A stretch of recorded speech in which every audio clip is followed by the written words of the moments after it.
everybody, and welcome to Wine Library TV. I'm your host, Gary Vaynerchuk, and this is Wine Library TV.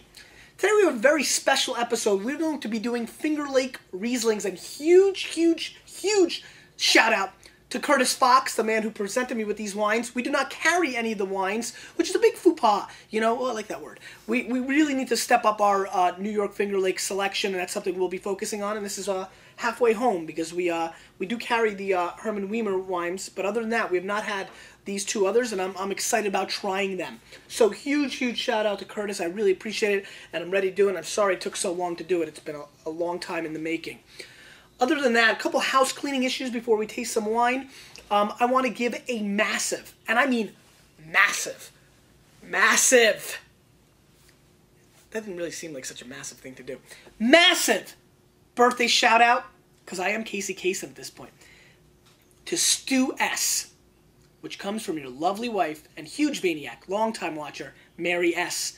I hope you have the best birthday ever and the best life ever, because it's what it's all about. So, let's taste some wine. I'm really excited about this episode, actually. As many of you know, I'm a big fan of Riesling. I think Riesling is really probably the most interesting and complex and thought-provoking grape in the world, period. Red or white. And I'm excited about trying some of these efforts because I think there's an interesting part of the world that's making some good Rieslings, and the Finger Lakes is really stepping up. New York City, baby. Well, not really. New York State. Heron Hill, 2005, New York Riesling, semi-dry. This retails for about $12 to $13 in different markets, which means WL will probably sell for about 10 bones. And when we get it, if we get it, let's give it a whirl. Semi-dry, so that could be interesting. Very nice golden color, little frizzante going on, little bubbles going on. Good acidity, 2005. Let's give it a shot. Smells chalky and smoky, actually, with a little bit of a refined, pineapple juice, smell. So actually, like the canned pineapples, when you take out the pineapples, the juice left over. A little bit like that. Actually, a lot like that. And then like a little bit of a chalky charcoalness, which is quite intriguing. Let's give it a whirl.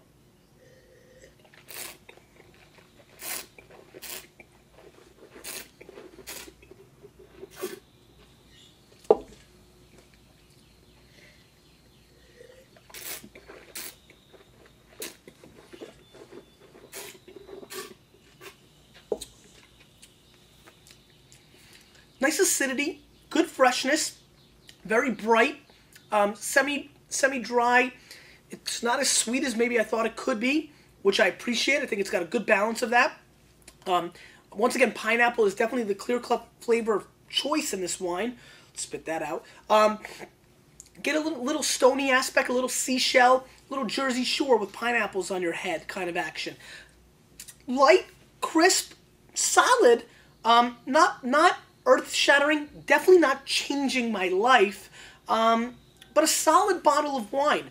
A little bit of heat, which is unfortunate given a very low alcohol content of 11.5, but I definitely taste it, which means, to me, that the fruit is not shooting up and allowing it to overcome that aspect. A little one-dimensional, but a nice, solid bottle of Riesling. I'm going to score this wine 85 points. Good, solid, go-to effort, but again, not really my cup of tea all the way, and definitely not something I would go screaming to recommend. Let's move on. Silver Thread, 2005, dry Riesling. This is retailing in the $18 range. I've heard a lot about this wine, so I'm excited about trying some of their wines. They've gotten some really nice, buzz in the last couple of years. I've noticed a lot of people really getting excited about their wines, and so I'm excited to try it. I've never had a Silver Thread before. Let's give it a whirl. Again, lots of fresh frizzante bubbles coming through, which is nice. We all like bubbles. I mean, didn't you like to take a bath with Mr. Bubbles? Bring your G.I. Joe in there. It's awesome. Let's give it a whirl. A little bit darker and a little bit more golden. Much more intriguing nose. This is really nice. A little bit of that petrol that I love. A little peach carvings coming out, like the peach skin flavor. Fresh peach just off the tree. Oh, this is nice. A little honey, a little bit of clove as well. little bit of white pepper coming through on the nose. This is very, ooh, hold on now, this is a very good nose.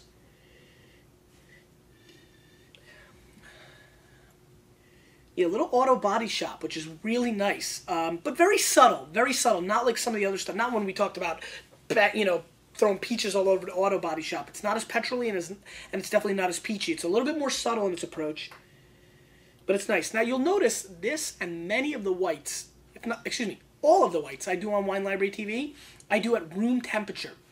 Because for me, when I taste for the store, I like tasting at room temperature because I believe that the cold, the fridge, by getting it nice and chill, hides a lot of the flaws. So drinking at room temperature, I think you're getting the real essence of the flavor profile. Now the reality is that's a little tricky because 99% of the people drinking these wines will have them cold or chilled. And I think it does hide some of the flaws like the alcohol in the Heron Hill. So I think at times, you know, drinking these wines at room temperature is a really interesting treat and definitely the way I evaluate any white wine to buy for the shop. Let's give it a whirl.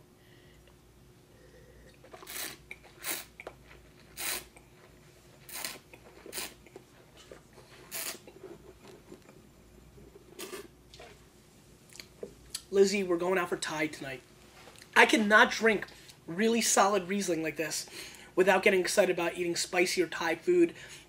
If you're looking for a great combination, even Chinese food, sushis, this is what's so exciting and sparks excitement, emotional excitement out of me is that the food pairing that Riesling offers in comparison to Chardonnay is shocking. Any light fare goes so tremendously. This is a very crisp, to the point, Alsatian style Riesling. I really like it. It's very crisp, very clean, sour, almost like spoiled grapefruit flavor coming through, which sounds kind of bad, but trust me, it's not. It's quite actually interesting and really a nice attack on the body. Let me get one last whirl.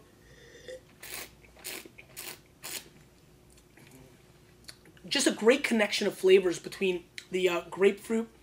Almost getting like a pear peel as well.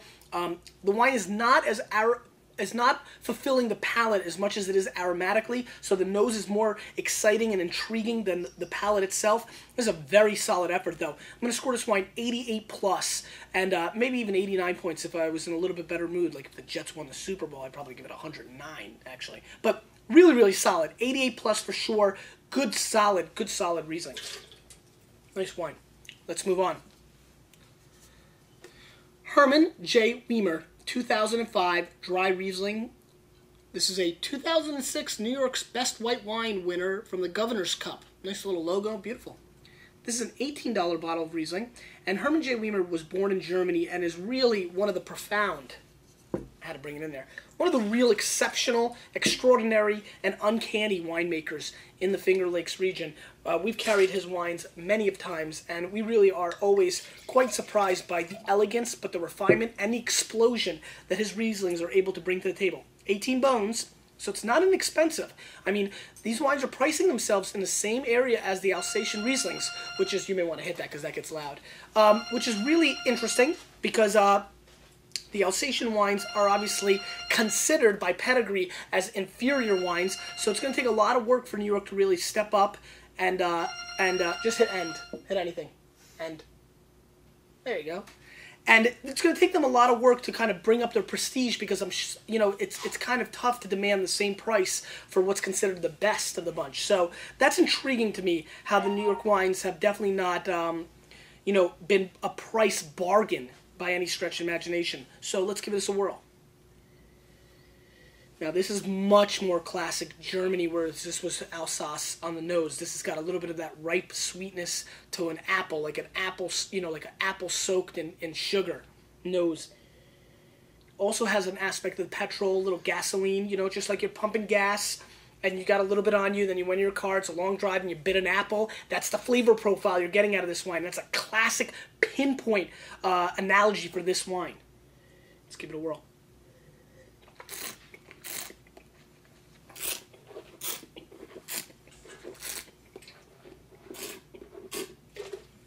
This wine is superior made. Very crisp, very clean, no disjointness, real great segue from the apple to almost a sour pear flavor profile. I'm getting a lot of citrus aspects, a lot of excitement of like honey. I think of honeybees bouncing around an apple orchard as I drink this. This is really exceptional. Nice long finish, very elegant, very smooth. I like this effort quite a bit. I'm going to score this wine 90 points. This is a real home run for me. It's got the body, a little bit more weight, crisp, clean, but definitely something that that brings the thunder. Now, three big things as I'm wrapping up today. I mean, this is really nice. I'm going to sip on this a little bit. 3 contest announcements, updates / information. Number 1, the Vaynerchuk t-shirt contest. I've just confirmed some of the final things. If you don't know what it is, there's a huge link above my head. The Vaynerchuk link t-shirt contest is creating any kind of media content using the Vaynerchuk t-shirt, and the prize is me and you in California at the wineries. All the dinners, all the vineyard tours, all on me. We're going to hang out. It's going to be killer. Please put together some cool stuff. Number 2, the VO contest. Link over here. That's hot and furious. We've been doing a lot about that lately. It's really exciting. There's a great beer spoof that was just put up. Use this weekend to put something up. This is going to be a great contest because I will come to your home anywhere in the U.S. and taste wine with you and your friends at $1,000 worth of wine. That'd be a lot of fun. And finally, announcing a third one, the home winemaking contest. If you are a home winemaker, which many of you are, I get tons of emails like this, and you would like to submit your wine, send it in. Let's throw out, mid-July, July 15th deadline. If that's bad, send me some emails. We can change it. This is off the cusp. But I want to do a blind tasting with everybody's homemade wine. It's going to be totally double blind. Just send them in. We'll put them in a certain room. We'll double blind it. We'll do it, and we'll announce a winner, and we'll come up with a real cool prize. Maybe you guys, for not a question a day, but if you want to throw in some ideas for a cool prize for that person, let me know. Great wine. What else? You did not think that we were going to go a whole Friday episode without a little couch cameo, did you? Let's go.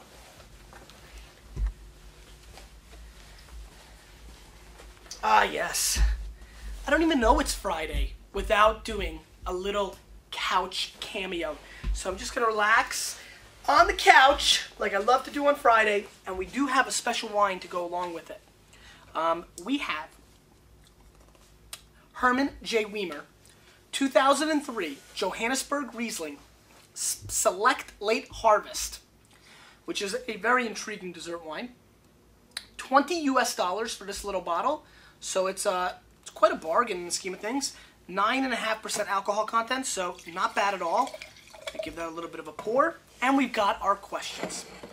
So let me do one question and taste the wine, and then we'll do some more. Garrett Nagel says, what are the numbers behind Gary on the dry erase board? For some time now, I thought the number was counting down behind Gary were in reference to the days until his wife gave birth. So what do they mean? What are we all waiting 139 days or counting for? Question mark. Garrett, can't tell you. My mom doesn't even know. It's a real big question mark. I guess you'll just have to be here when it comes, but it will be pretty profound. Let's give this a whirl. Let's give this a whirl. We'll give you a whirl, wine. You don't want a whirl? Let's give it a whirl.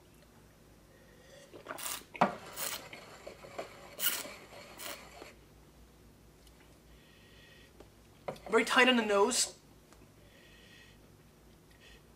Getting a little bit of an apricot aspect coming through on the nose. Little greenness too. Not like vegetal, but almost like a parsley and a basil aspect on the nose. Quite interesting. Mixed with apricots. Definitely more fruit driven.